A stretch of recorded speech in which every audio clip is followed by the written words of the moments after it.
فاعوذ باللہ من الشیطان الرجیم بسم اللہ الرحمن الرحیم انا نحن نزلنا الذکر وانا له لحافظون صدق اللہ العلی العظیم۔ حاضرین گرامی محترم، میں نے جس مقدس آیت پاک کی تلاوت کا شرف حاصل کیا، اللہ رب العزت اس میں بڑے ہی تاکید در تاکید اور بہت ہی زبردست انداز میں ارشاد فرماتا ہے کہ انا نحن نزلنا الذکر وانا له لحافظون، بے شک ہم نے ہی قرآن پاک اتارا ہے اور ہم ہی قرآن پاک کی حفاظت کرنے والے ہیں۔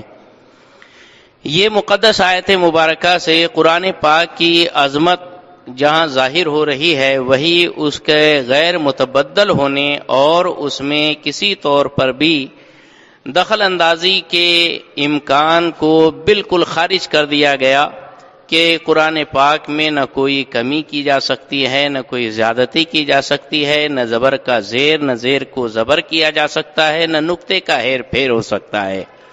جیسا قرآن پاک اللہ نے اپنے محبوب کو عطا فرمایا، وہی قرآن پاک آج تک اور قیامت تک باقی رہے گا۔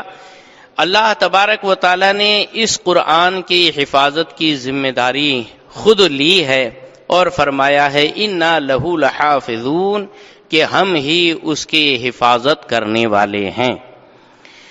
اب اللہ تبارک و تعالیٰ نے قرآن پاک کی حفاظت کا جو ذمہ لیا ہے تو اس کے لیے حفاظت کا کیا انتظام فرمایا، کس طور پر اللہ تبارک و تعالیٰ قرآن پاک کی حفاظت کرے گا؟ تو سب سے پہلے قرآن پاک ہر مسلمان کی نظروں میں انتہائی معظم و محترم بنا دیا گیا۔ پہلی بھی آسمانی کتابیں نازل ہوتی رہی، توریت، زبور، انجیل اور دیگر صحائف اور صحیفے نازل ہوئے، لیکن اللہ تعالیٰ نے کسی کی بھی حفاظت کی ذمہ داری اپنے لیے نہیں لی، بلکہ صرف قرآن پاک ہی کی حفاظت کی ذمہ داری اللہ تعالیٰ نے اپنے لیے اختیار فرمائی ہے۔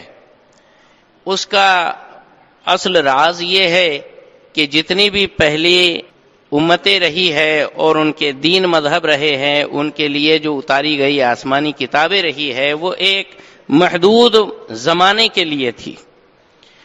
توریت انجیل کے آنے تک رہی اور پھر اس کی پابندی اٹھا لی گئی، پھر انجیل یہ زبور کے آنے تک رہی، پھر زبور یہ قرآن پاک کے آنے تک اس کی اتباع لازم و ضروری رہی۔ لیکن جب قرآن پاک آ گیا تو قرآن پاک نے پہلے کی تمام کتابوں کو منسوخ کر دیا اور اب یہی کتاب آسمانی دنیا میں فالو کی جائے گی اور اسے مانا جائے گا، اور چونکہ قیامت تک پھر اب کوئی پیغمبر نہیں آنے والا حضور کے بعد، تو اس کو باقی رکھنے کی ذمہ داری اللہ تعالیٰ نے اپنے ذمہ کرم پر لے لی۔ تو اس طور پر یہ کتاب غیر محرف رکھنا یہ رب ذوالجلال کی شان کریمی پر ہے، اور اس کے لیے انتظام یہ فرمایا رب ذوالجلال نے کہ اس کی فضیلت وہ کہ مولا علی فرماتے ہیں کہ جب میں چاہتا ہوں کہ میں خدا سے کلام کروں تو نماز پڑھتا ہوں، اور جب یہ چاہتا ہوں کہ اللہ مجھ سے کلام کرے، اللہ مجھ سے مکالمہ فرمائے، گفتگو فرمائے، تو میں قرآن پاک کی تلاوت کرتا ہوں۔ قرآن پاک کی تلاوت کرنے پر گویا اللہ بندے سے خطاب فرما رہا ہے، کبھی کہہ رہا ہے یا ایھا الذین آمنوا اتقوا اللہ، کبھی فرماتا ہے یا ایھا الذین آمنوا کتب علیکم الصیام، کبھی فرماتا ہے یا ایھا الذین آمنوا قوا انفسکم واہلیکم نارا، غرض کے ایمان والو یہ کرو، ایمان والو وہ کرو، ایمان والو ایسا کرو۔ یہ رب ذوالجلال بندوں سے کلام فرما رہا ہے۔ جب قرآن پڑھیں گے تو گویا اللہ آپ سے کلام کرے گا، یہ شان ہے، اور اس کو اللہ تعالیٰ نے اپنے محبوب کا معجزہ بنا دیا، اور معجزہ وہ ہوتا ہے کہ جو دوسروں کو عاجز کر دے، بالکل لاچار بنا دے، جہاں انسان کا بس نہ چل پائے، اسے معجزہ کہتے ہیں۔ حضرت عیسیٰ علیہ السلام مٹی کی بنائی ہوئی چڑیا پر پھونک مارتے تو وہ جیتی جاگتی پھرگدی اور چڑیا بن کر پھر پڑ کے اڑ جاتی، اور ایسے ہی مادرزاد اندھے کی آنکھوں کے اوپر ہاتھ پھیرتے تو جہاں آنکھ نام کی چیز نہیں تھی، صرف گڈھے ہی گڈھے تھے، وہاں بھی آنکھ اگ جاتی اور وہ بھی سب کچھ دیکھنے لگ جاتا۔ حضرت عیسیٰ علیہ السلام کوڑھی کے اوپر ہاتھ پھیر دیتے تو سارا کوڑ 1 سیکنڈ کے اندر درست ہو جاتا. یہ ہے معجزہ. حضرت موسیٰ علیہ السلام گریبان سے ہاتھ نکالتے تو وہ ہاتھ اتنا چمکتا کہ سورج بھی اس کے سامنے شرما جائے. حضرت موسیٰ علیہ السلام ڈنڈے کو زمین پر ڈالتے تو بڑا اژدہا بن جاتا. یہ سب کچھ معجزات ہے. تو اللہ کے رسول صلی اللہ علیہ وسلم کو تو سراپا معجزہ بنایا گیا. حسن یوسف دم عیسیٰ ید بیضا داری، آنچے خوبا ہما دارند تو تنہا داری. مصطفیٰ صلی اللہ تعالی علیہ وسلم سراپا برہان اللہ کی بن کر تشریف لائے. ایک ایک ادا آپ کی معجزہ ہے. تو اللہ کے رسول کو یہ کلام پاک جو دیا گیا، قرآن پاک جو عطا فرمایا گیا، یہ بھی معجزہ، اور ایسا معجزہ کہ سبحان اللہ، اس کے اوپر کسی کا بس نہیں چلنے والا. کوئی اس کا توڑ اور اس کا جوڑ نہیں پیش کر سکتا. کوئی اس کی مثل، کوئی اس کا مثال پیش نہیں کر سکتا. اللہ نے کھلے عام چیلنج فرما دیا، ان کنتم فی ریب مما نزلنا فاتوا بسورۃ من مثلہ وادعوا شہداءکم ان کنتم صادقین، کہ اگر تم ہمارے اس نازل کیے ہوئے قرآن کے بارے میں شک شبہ میں ہو، یہ سوچ رہے ہو کہ کسی بندے نے اس کو گڑھ لیا ہے، حضور پاک صلی اللہ علیہ وسلم نے اپنے من سے اس کو بنا لیا ہے، تو قیامت تک کے لیے کھلا چیلنج ہے کہ اس کے مماثل، اس کے جیسی ایک صورت، چھوٹی سے چھوٹی کوئی صورت لا کر بتا دو. حضور پاک صلی اللہ علیہ وسلم نے اس آیت کے نازل ہونے کے بعد سورہ فیل، جس کو الم تری کیف فعل ربک باصحاب الفیل والی صورت کہتے ہیں، وہ صورت لکھوا کر خانہ کعبہ کی دیوار پر ٹنگوا دیا. اس دور میں خانہ کعبہ کے اوپر کوئی چیز کو لگا دینا یہ پوری بنی نوع انسانیت کے لیے کھلا ہوا چیلنج ہوتا تھا کہ ہے کسی میں دم تو اس کے جیسا پیش کر کے دکھائے. ہاں، تو بڑے بڑے شاعروں نے بڑے بڑے قصیدے لکھ لکھ کر لٹکائے تھے چیلنج کے طور پر. تو 7 قصیدے جو لٹکائے گئے تھے ان کو سبع معلقات کہا جاتا ہے. ویسے ہی سرکار پاک صلی اللہ تعالی علیہ وسلم نے یہ سورہ فیل الم تری والی صورت لکھوا کر خانہ کعبہ پر لگا دی. گویا ایک کھلا چیلنج تھا، اوپن چیلنج، کوئی بھی اس کی مثال پیش کر دے. اب یہ جو مکے والے جو خون کے پیاسے جان کے دشمن تھے، بدر میں آئے 70 کو کٹوا کر گئے، اور احد میں آئے سب کچھ لٹوا کر گئے، خندق میں بالکل برباد ہو کر گئے. سب کچھ کرنے کو تیار تھے، مارنے کے لیے تیار تھے، سب کچھ دینے کے لیے تیار تھے، لیکن صرف قرآن پاک کی ایک سورت چھوٹی سی بنانے کی حیثیت ان کی نہیں تھی، طاقت نہیں تھی. اگر صرف وہ ایک چھوٹی سی سورت پیش کر دیتے تو اتنی جنگ جدال کرنے کی ضرورت بھی نہیں ہوتی. صرف ایک سورت بنا کے لانا تھا. تو کیا انہوں نے کوشش نہیں کی ہوگی قرآن پاک کے مخالف؟ بالکل کوشش کی. اور دار الندوہ جو مکہ شریف کے اندر میٹنگ ہال تھا، جس کے اندر حضور پاک صلی اللہ علیہ وسلم کی قتل کی سازش رچی گئی تھی، اس گھر کا نام ہے دار الندوہ. اب بتاؤ، حضور پاک صلی اللہ علیہ وسلم کی قتل کی جہاں سازش رچی جائے، اس سے ایک سچا مسلمان کتنی نفرت کرے گا، اس کے نام سے نفرت کرے گا. کوئی ابو جہل نام نہیں رکھتا، کوئی ابو لہب نام نہیں رکھتا، عتبہ شیبہ نام نہیں رکھتا، کوئی یزید نام نہیں رکھتا. یہ خبیث وہابی دیوبندی سلفی جن کو کہا جاتا ہے، انہوں نے لکھنؤ میں دارالعلوم ندوۃ العلماء کھول کے رکھا ہے. نام بھی ملا تو ان خبیثوں جیسا نام، الخبیثات للخبیثین والخبیثون للخبیثات، ہے نا. تو گندے گندوں کے لیے اور گندیاں گندوں کے لیے. تو یہ حساب کی بات ہے. لیکن دوستو، وہی دار الندوہ کے اندر سارے چودھری جمع ہو گئے. کہا کہ ہم آج قرآن پاک کا مماثل پیش کریں گے، قرآن پاک کا چیلنج قبول کرتے ہوئے اس کے جیسی کوئی صورت بنائیں گے.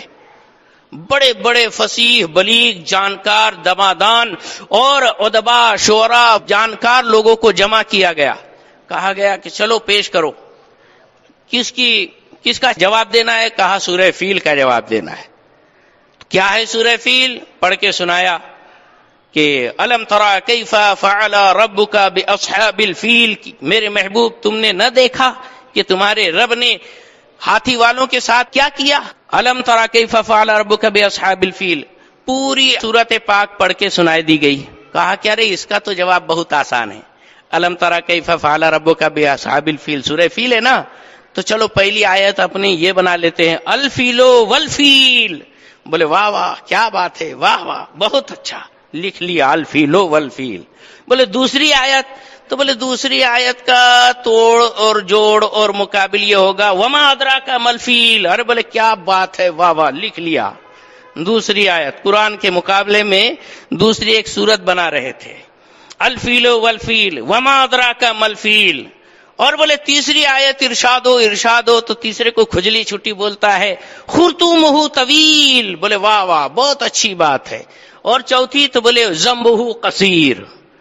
پھر کہا کہ اب آخری ہاتھ پھیرتے ہوئے ایک دوبارہ مقرر ارشاد ہو جائے، تو اب پڑھ کے ایک بیل سنانے لگا، الفیل والفیل، ہاتھی ارے ہاتھی، وما ادراک ما الفیل، تم کیا جانو کیا ہوتا ہے ہاتھی، خرطومہ طویل، اس کی بڑی سونڈ بڑی لمبی ہوتی ہے، وذنبہ قصیر، اور اس کی دم بڑی چھوٹی ہے. تو وہی بیچارے جو آجو باجو تھے، جیسے آپ مسکرا رہے ہو ویسے ہی وہ بھی پیٹ پکڑ کے لوٹ پوٹ ہونے لگے کہ ارے یار کیا تو نے جوک مار دیا. قرآن پاک کی مثال پیش کرنے کے لیے کہا تھا، کیا تو نے ہاتھی سونڈ دوم یہ وہ کیا بکواس کر دیا. وہ بیچارے جس نے اس میں اپنی عقل مندی بگاری تھی، کاغذ لے کر پھاڑ دیا، اس کا کوئی جواب ہی نہیں ہو سکتا. قرآن پاک اس لاجواب چیز، اللہ اکبر، یہ ہے قرآن پاک معجزہ. سر جوڑ کر بیٹھ گئے، ایک بڈھے کو اٹھا کر لائے جو بڑے میاں اپنی زبان اور لب و لہجے اور عربی کے نوک و پلک اور کیا کہتے ہیں اس کی باریکیوں کی حفاظت کرنے کے لیے پہاڑوں میں جا کر رہنے لگ گئے تھے.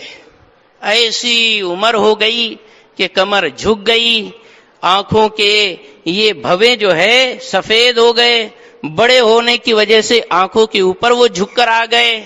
بیچارہ بڑی مشکل سے کھڑا ہو کر چل سکتا تھا. ایسے بڈھے کو غار میں سے گفا میں سے اٹھا کر لائے. چلو حضور پاک صلی اللہ تعالی علیہ وسلم خانہ کعبہ کے پاس بیٹھ کر قرآن پاک کی تلاوت فرما رہے تھے.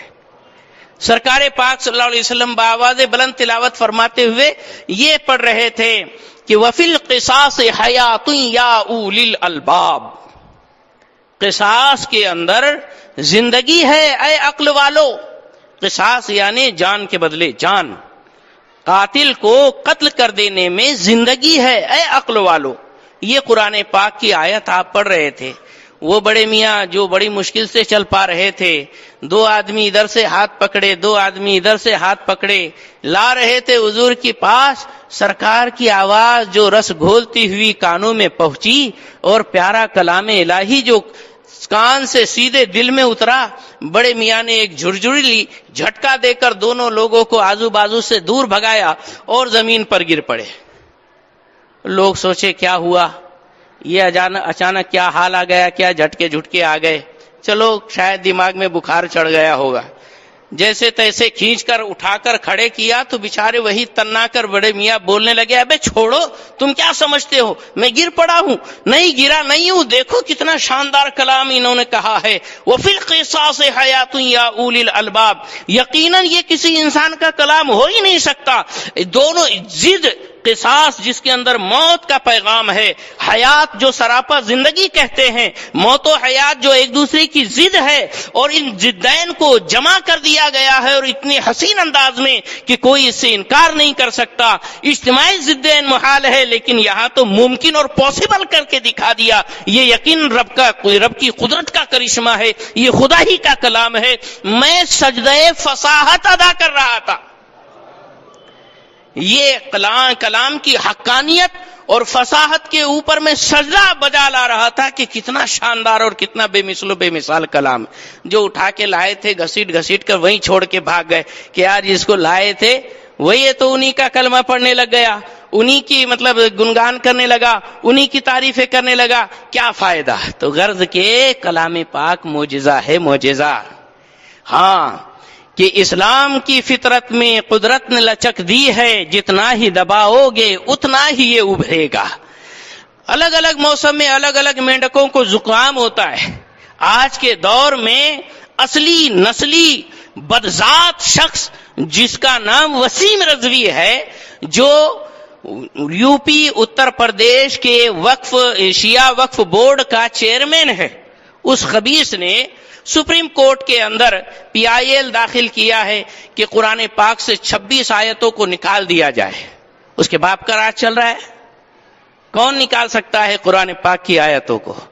اللہ اکبر. قرآن تو سمجھا نہیں، قرآن کو بدلنے کے لیے چلا ہے. ایسے کتنے نمرود آئے اور چلے گئے جن کا دنیا میں نام و نشان نہیں رہا، لیکن قرآن تو وہی شان بان کے ساتھ ہے قول محمد قول خدا، فرمان نہ بدلا جائے گا، بدلے گا زمانہ لاکھ مگر قرآن نہ بدلا جائے گا. بدلے گا زمانہ لاکھ مگر قرآن نہ بدلا جائے گا. اس نے یہ مذموم اور بری حرکت کی ہے، پتہ نہیں کس کے اشارے پر، یا خود ہی کون ابلیس سے کم ہے وہ کہ اس نے یہ خود حرکت کی ہو. تو غرض کے جو بھی حرکتیں کی ہے وہ اس کے نسب نامے کی طرف اشارہ کر رہا ہے کہ یہ کوئی سچے اور اچھے نسب کی علامت اور پہچان نہیں ہے. نطفہ نا تحقیق ہی ایسا بد انجام اور بد کردار والا کام کر سکتا ہے. اللہ رب العزت کی ہزاروں کروڑوں لعنت ہو وسیم رضوی پر. رضوی نام سے آتا ہے کچھ دماغ میں بریلی شریف کا، تو یہ بریلی شریف والا رضوی نہیں ہے. ہاں، ائمہ اہل بیت میں سے حضرت سیدنا موسیٰ کاظم رحمت اللہ تعالی علیہ کے صاحبزادے ہیں حضرت سید علی رضا رضی اللہ تعالی عنہ. حضرت سید علی رضا رحمت اللہ تعالی علیہ ان کی طرف نسبت کرتے ہوئے وہ اپنے آپ کو رضوی لکھتا ہے. یہ شیعوں کا ایک الگ سے گروپ ہے نا. کچھ امامیہ کہلاتے ہیں، کچھ ہے تو مطلب زینیہ کہلاتے ہیں، تو کچھ جعفری کہلاتے ہیں. تو یہ سے ہی یہاں پر یہ اپنے آپ کو کیا بولتا ہے؟ رضوی. ہاں، کہ علی رضا کی طرف منسوب، امام احمد رضا کی طرف نسبت والا نہیں ہے. یہ پکا رانگ نمبر اور ٹوٹل رانگ نمبر، نہ اس کی اصل کا پتہ نہ نسل کا پتہ.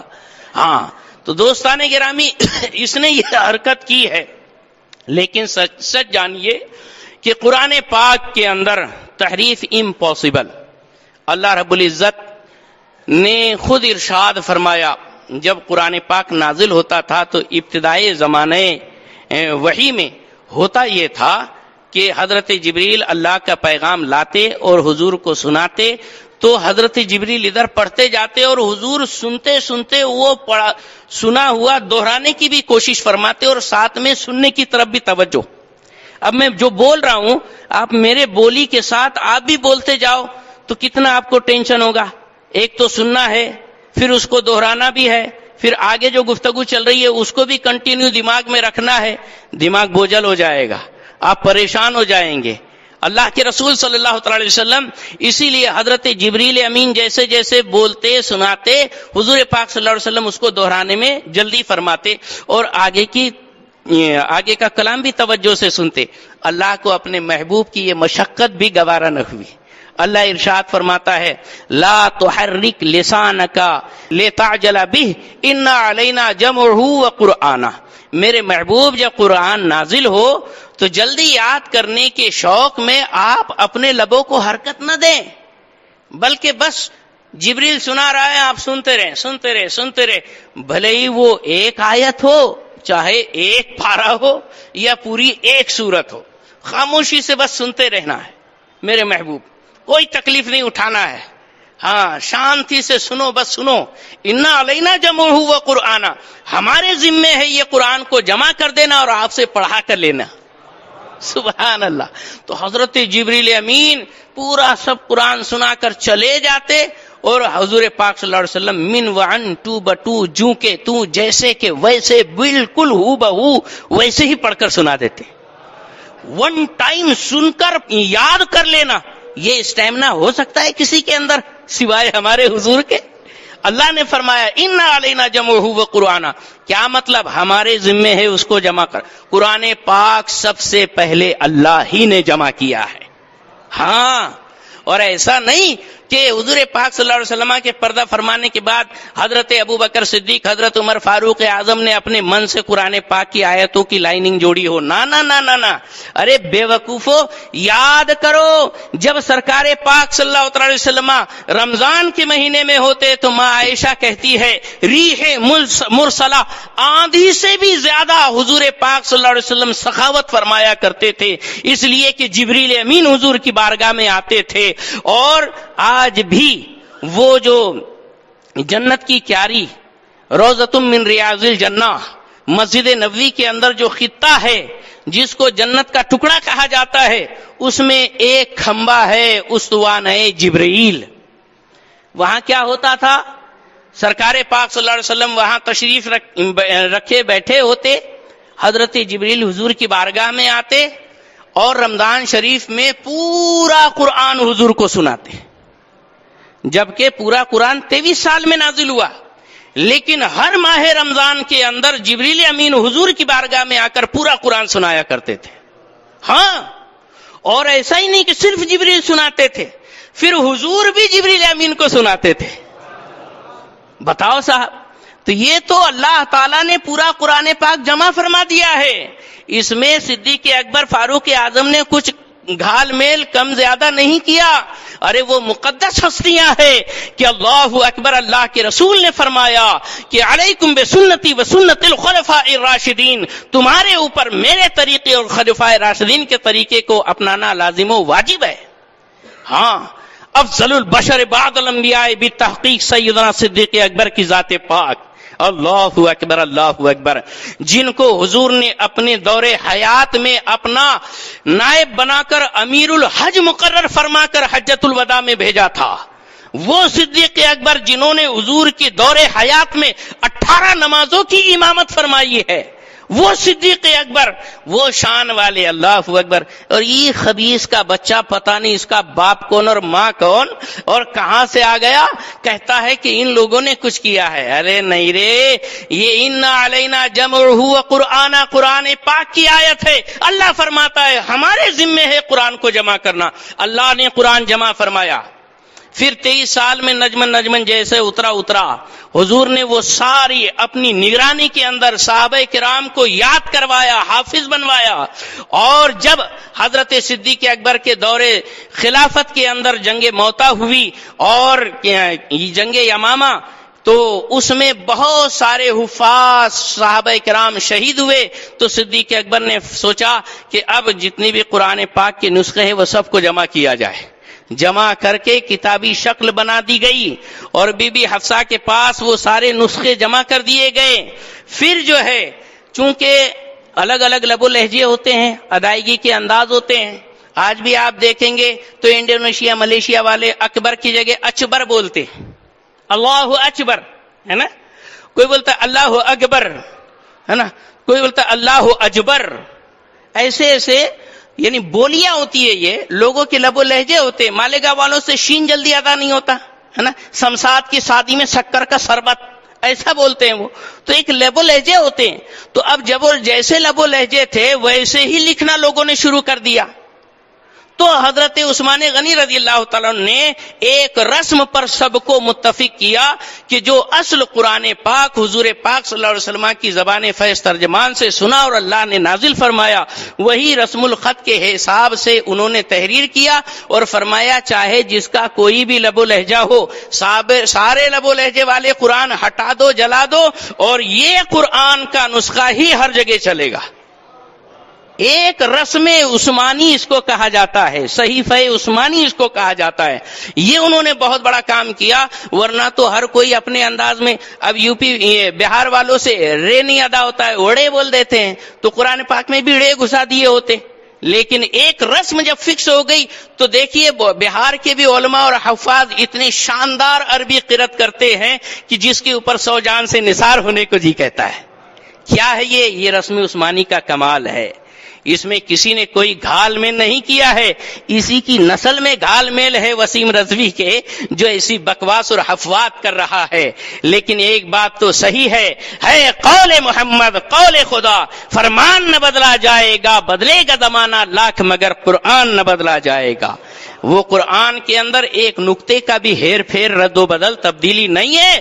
آج دیکھو اللہ کی پھٹکار اس پر کتنی کہ ارے صاحب اس کے اپنے بھی اس کو لات مار کے کنارے کر دیے.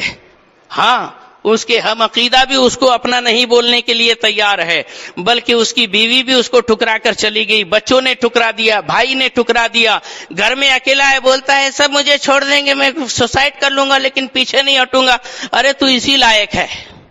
ہاں ساری دنیا دھتکار رہی ہے لیکن کتے کو ابھی بھی ہوش نہیں آ رہا ہے. دوستان گرامی، جب اس کو اس کے اپنے بھی دھتکار رہے ہیں، دنیا اس کو ٹھوکریں مار رہی ہے، کیا ہماری کوئی ذمہ داری نہیں بنتی؟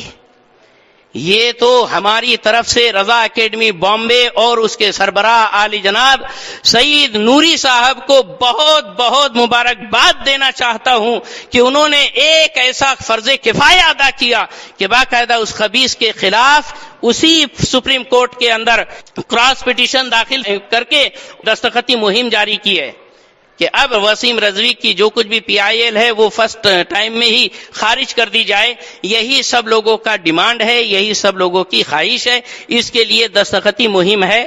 باہر کاغذ ہوگا جس کے آگے آپ کو نام لکھنا پڑے گا، نام کے آگے اپنا موبائل نمبر لکھنا پڑے گا اور سگنیچر کرنا پڑے گا.